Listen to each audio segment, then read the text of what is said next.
Good morning, all. Social distancing is very important in this pandemic era. चल तू बोल ना. Start. I am going to teach you about the communication skill.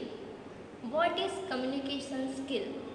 How it is useful for us, and how it is useful in our daily life. So let's discuss what is communication skill.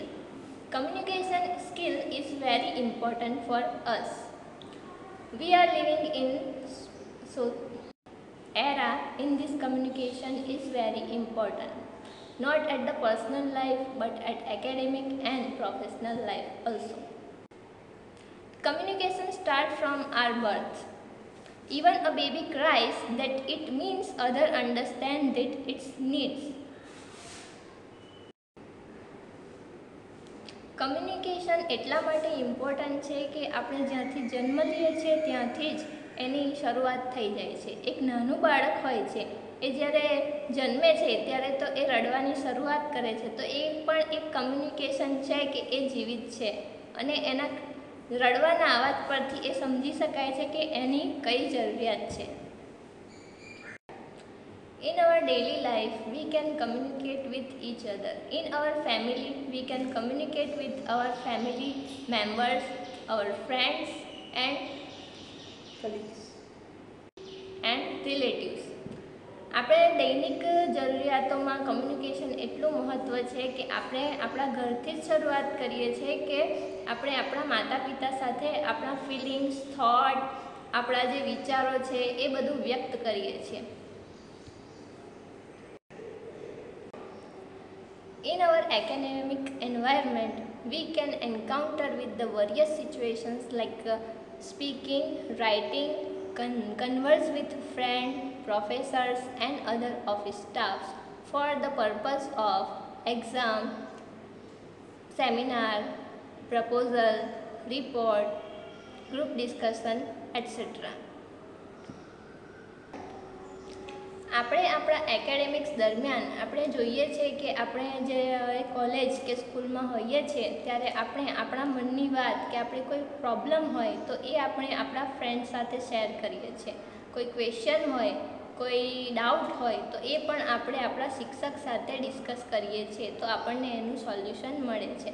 આપણને કોઈ fee ભરવાની હોય, બસનો pass કઢાવવાનો હોય કે કોઈ પણ મહત્ત્વના ડોક્યુમેન્ટ્સ જોઈએ છે તો આપણે ઓફિસ સ્ટાફ સાથે વાતચીત કરીએ છીએ અને એના દ્વારા આપણા જે હેતુ હોય છે, આપણો જે પર્પઝ હોય છે એ પૂર્ણ થઈ જાય છે.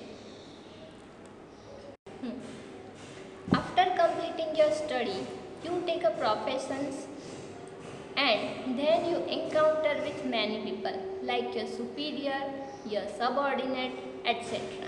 There you can communicate with them with different form of communication, just like face-to-face communication, with letter, with telephonic conversations, with email, with report.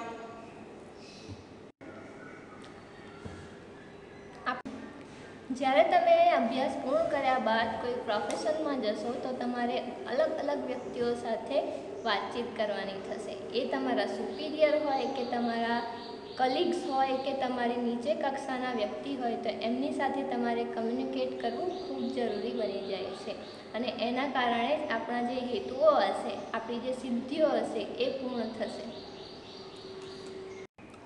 અલગ અલગ ફોર્મ હોય છે કમ્યુનિકેશનના, જે રીતે તમે કમ્યુનિકેશન ત્યાં કરી શકો છો. એક તો ફેસ ટુ ફેસ કમ્યુનિકેશન કરી શકશો, બીજું છે તમે લેટર દ્વારા કરી શકશો, ઈમેલ દ્વારા કરી શકશો, રિપોર્ટ દ્વારા કરી શકશો અને આ બધી વસ્તુઓ તમને અત્યારે અને ભવિષ્યમાં ખૂબ જ કામ આવવાની છે. તો આજે આપણે કમ્યુનિકેશન સ્કિલને ડિટેલમાં ભણીશું. કમ્યુનિકેશન સ્કિલ શું છે સમજાવવા માટે હું તમને એક એક્ઝામ્પલ આપીશ.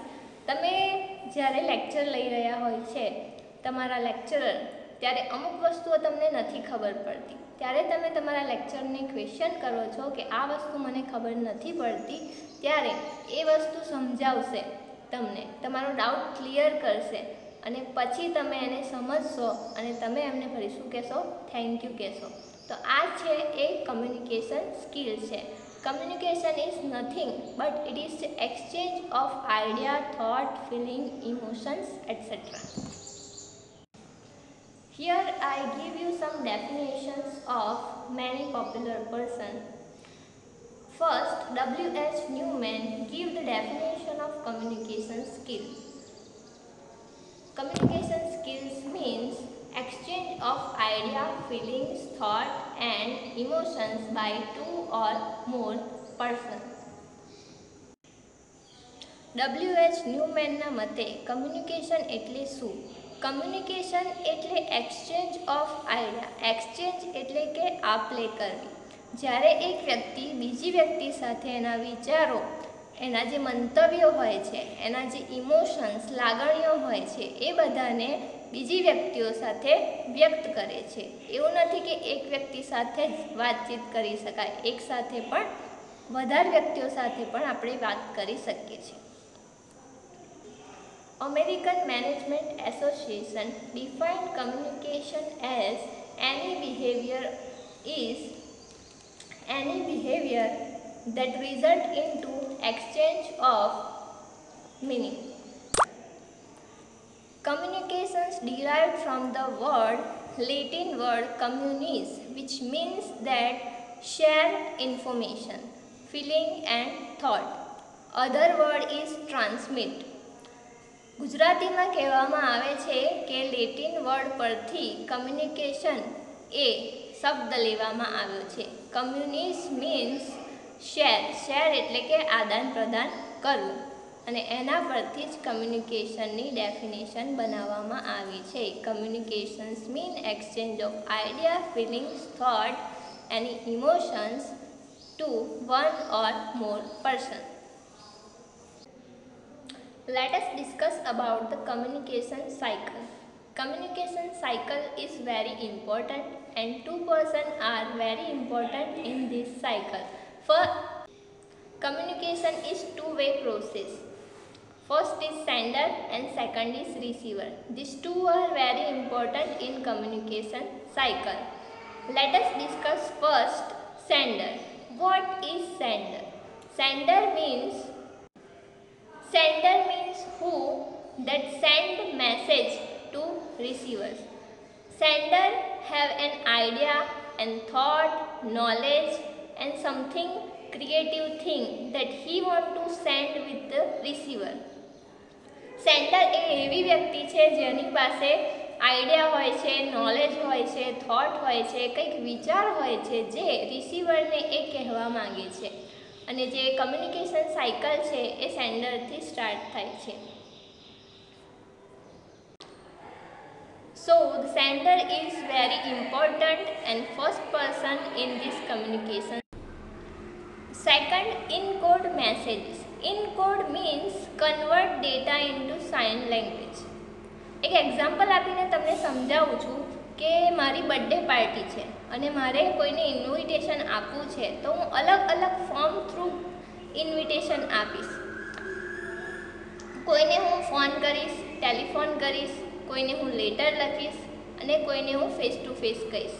તો જે આ ઇનકોડ છે એનો મિનિંગ જ એ થાય છે કે written, oral and sign language through we send the message to the receiver.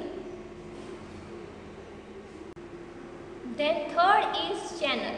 Channel means media. Sender send the message, but with which channel he send the message to the receiver. તો ગુજરાતીમાં આપણે કહીએ છીએ કે કોઈને સંદેશો પહોંચાડવો હોય તો આપણે એને કેવી રીતે પહોંચાડીશું, તો એના માટે માધ્યમ હોય છે, એને શું કહેવામાં આવે છે? ચેનલ કહેવામાં આવે છે.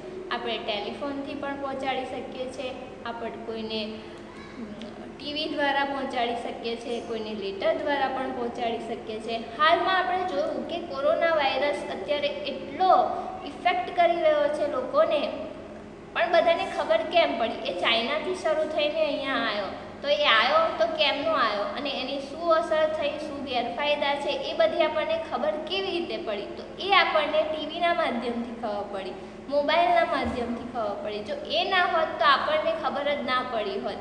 આ બધું થાય છે કમ્યુનિકેશન દ્વારા.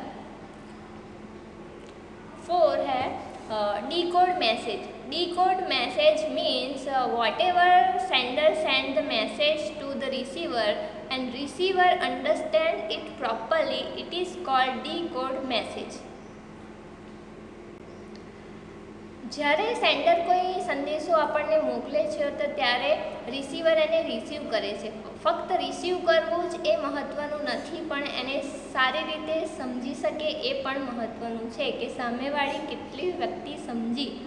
એક એક્ઝામ્પલ આપું છું કે અત્યારે મારો ઇંગ્લિશનો લેક્ચર છે, પણ હું વચ્ચે વચ્ચે ગુજરાતી બોલું છું. એનું કારણ છે અમુક લોકોને અંગ્રેજી આવડતું નથી. જો હું ફ્લુઅન્ટ ઇંગ્લિશમાં બોલીશ તો અમુક લોકો સમજી નહીં શકે. તો આમાં એ વસ્તુ ઇમ્પોર્ટન્ટ છે કે રિસીવરને ધ્યાનમાં રાખીને સંદેશો તમારે મોકલવાનો હોય છે. તો એ માટે અહીંયા હું ટ્રાન્સલેટ કરીને તમને સમજાવું છું, તો તમે તમારી ભાષામાં એને સમજી શકો, અને એને જ કહેવામાં આવે છે decode messages. 5th is feedback. What is feedback? Feedback means response of the receiver to the sender. Response કેવી રીતે આપશે રિસીવર, અને એ રિસીવરના રિસ્પોન્સ પરથી ખબર પડશે કે સેન્ડર એ જે કંઈ કહ્યું છે એ રિસીવર સમજ્યા છે કે નથી સમજ્યા. એ ફીડબેકથી જ ખબર પડે છે. Feedback is essential tool for the communication skill. એક એક્ઝામ્પલ આપું છું કે ફીડબેક શું હોય છે.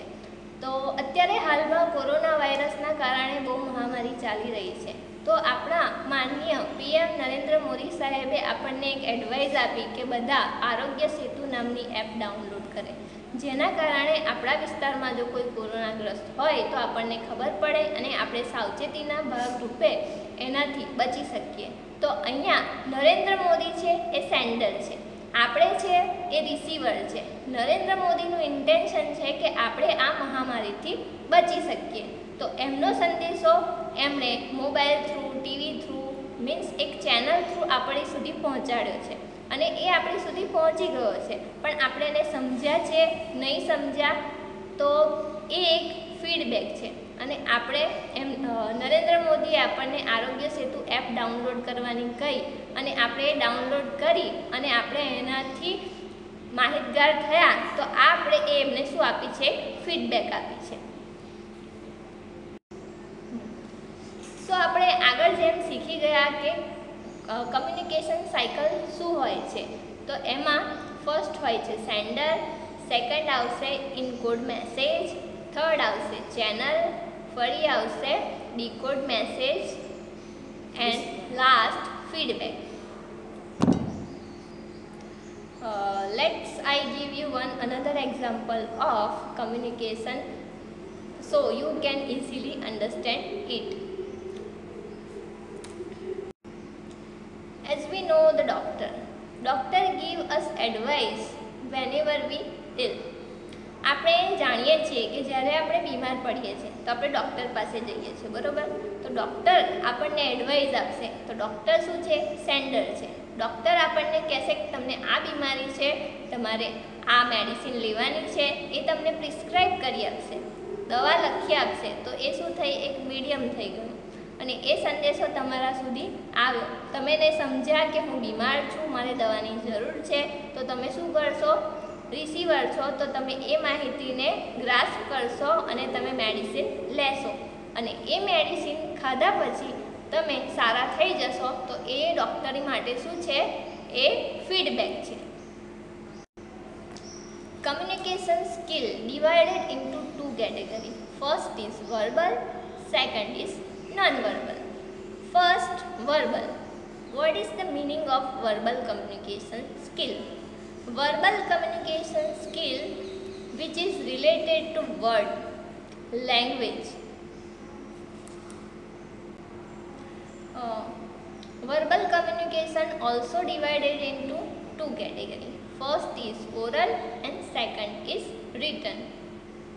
વર્બલ કમ્યુનિકેશનને બે ભાગમાં ડિવાઈડ કર્યા. પહેલું છે વર્બલ એન્ડ સેકન્ડ છે નોન વર્બલ. વર્બલ કમ્યુનિકેશન એટલે કે આપણે લખીને વાંચીને જે વ્યક્ત કરીએ છીએ તો એને શું કહેવામાં આવે છે? વર્બલ. વર્બલ કમ્યુનિકેશનને બે ભાગમાં ડિવાઈડ કરવામાં આવ્યું છે. એક છે ઓરલ અને બીજું છે return. Oral communications means communications through the spoken words. જે પણ આપણે બોલીને વ્યક્ત કરીએ છીએ એને શું કહેવામાં આવે છે? Oral communication. Second is return. Return means communications through the return words and sentences. જે લખીને શબ્દો કે વાક્યોને વ્યક્ત કરવામાં આવે છે તો એને રિટન કમ્યુનિકેશન કહેવામાં આવે છે. Second, non verbal communication. Non verbal communications means without word. Human being convey his messaging through word, but only words is not necessary to convey the exact meaning. There are other factors which are very important to convey the real meaning of the message.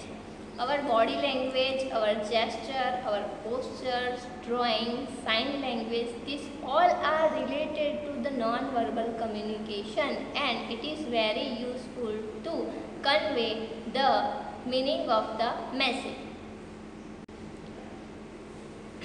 Human being છે એ જે પોતાના જે મંતવ્યો છે એ લખીને વાંચીને સમજાવે છે, પણ જે લખી અને બોલીને જે સમજાવવામાં આવે છે એના કરતાં પણ અગત્યના જે ફેક્ટર્સ છે એમાં ખૂબ જ મહત્ત્વનો ભાગ ભજવે છે, જેવા કે sign language, body language, para language, facial expression, gesture, postures, all are related to the non-verbal communication.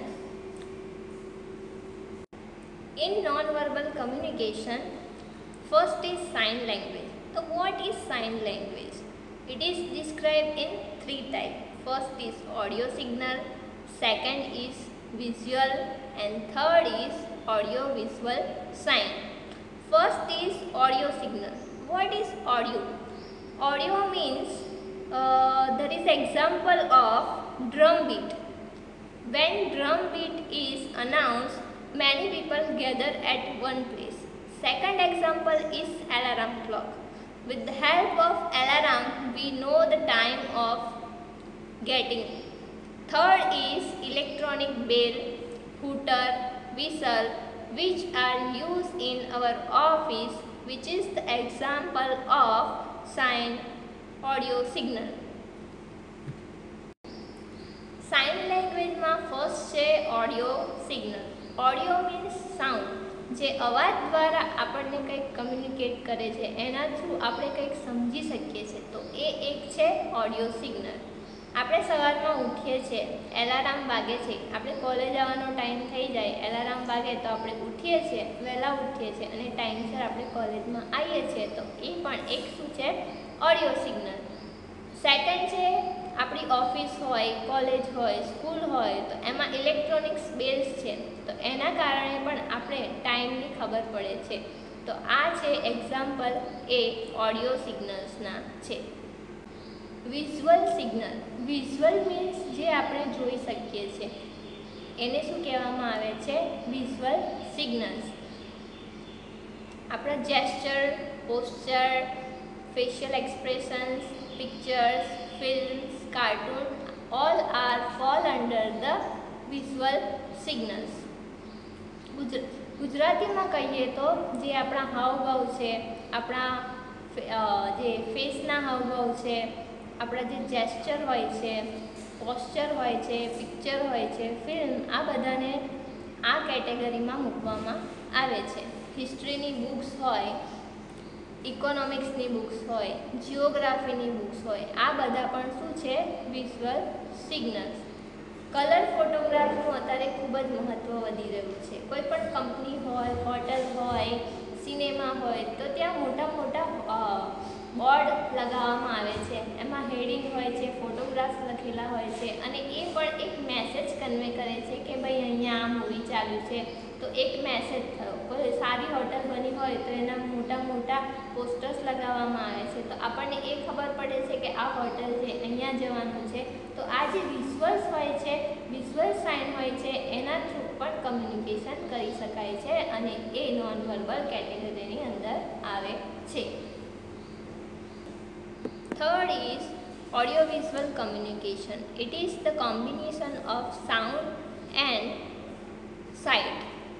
Our film movies are related to audio and visual sound.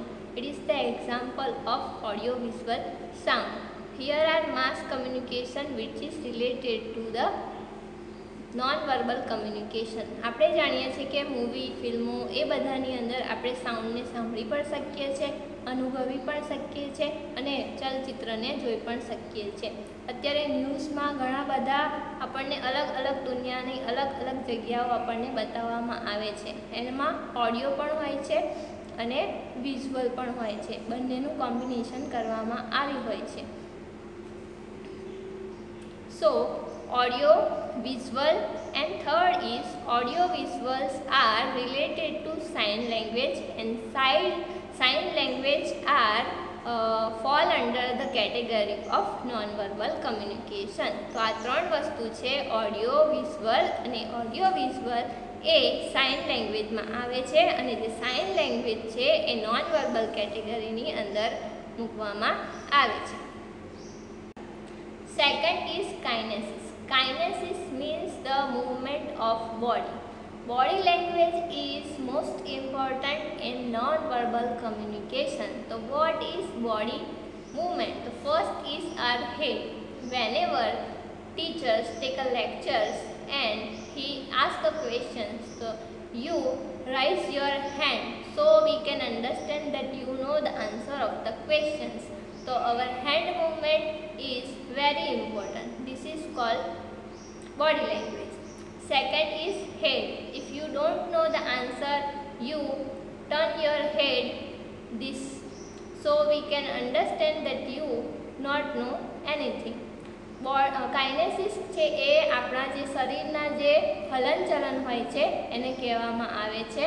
તો એમાં આપણા હાથથી આપણે ઊંચો કરીશું તો શિક્ષકને ખબર પડશે કે તમને આન્સર આવડે છે અને આપણા હેડથી એમને ખબર પડે છે કે તમને તમારા જે હાવભાવ છે એનાથી પણ એમને ખબર પડે છે કે તમને કેટલું આવ્યું અને કેટલું નથી આવ્યું. આપણી આંખો પણ ખૂબ જ અગત્યનો ભાગ ભજવે છે. આપણી આંખોને બ્લિંક કરીશું, આપણી આંખોને આપણે રાઈટ સાઈડ લેફ્ટ સાઈડ કરીશું તો સામેવાળી વ્યક્તિને એ ખબર પડશે કે આ વ્યક્તિ કેટલી આતુર છે આપણી વાતચીત સાંભળવા માટે. તો કમ્યુનિકેશન નોન-વર્બલ કમ્યુનિકેશનમાં બોડી મૂવમેન્ટ એટલે કે કાઇનેસિસ ખૂબ અગત્યનો ભાગ ભજવે છે. So today we will learn about the communication skill. What is the communication skill? Communications means the exchange of ideas, thoughts, feelings, etc. to the two or many person. Communication એવું છે જે આપણે એકબીજા સાથે આપણા જે મંતવ્યો હોય છે, વિચારો હોય છે, આપણી લાગણીઓ હોય છે એને વ્યક્ત કરીએ છીએ. કમ્યુનિકેશન સ્કિલ એ ખૂબ જ જરૂરી છે, અગત્યનું છે અને એને ભણવું પણ ખૂબ જ અગત્યનું છે. કમ્યુનિકેશન સાયકલ છે એની અંદર 5 વસ્તુઓ છે. ફર્સ્ટ છે સેન્ડર, સેકન્ડ છે ઇનકોડ, થર્ડ છે channel, receiver, decodes, and then last is feedback. This is very important in the communication cycle. And then we learn about that communications divided into 2 categories. First is verbal, second is non-verbal. Verbal communications divided into 2 categories. First is oral and second is written. And then non-verbal communication. Non-verbal communications divided into sign language, paralanguage, body language. Sign language means audio, visual and audio visual. Then is body language. Body language means kinesis. Our bodies takes part a major role in communications.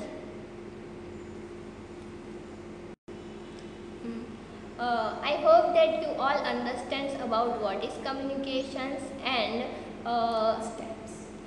now in the next lectures we learn about the functions, types, models of communication skill which are very important in this communication skill.